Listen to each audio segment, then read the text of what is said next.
தீராத நிகழ்வுகளை உடனுக்குடன் காண டுடே கும்பகோணம் நாவ்.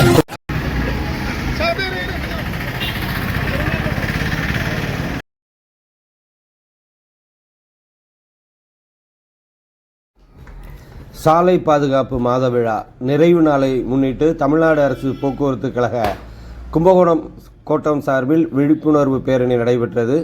கும்பகோணம் சார் ஆட்சியர் செல்வி ஹிருத்தியா மற்றும் நிர்வாக இயக்குனர் பொன்முடி ஆகியோர் தொடங்கி வைத்தனர். கும்பகோணத்தில் சாலை பாதுகாப்பு மாத நிறைவு விழா கொண்டாடப்பட்டது. இதனையொட்டி கும்பகோணம் மேம்பாலம் அருகே உள்ள அரசு போக்குவரத்து கழக வாயிலில் கூடிய பொதுமக்கள் மற்றும் தன்னார்வ அமைப்பினர் மற்றும் அரசு போக்குவரத்து கழக பணியாளர்கள் ஊழியர்கள் ஒன்றாக இணைந்து பேரணி நடத்தினர்.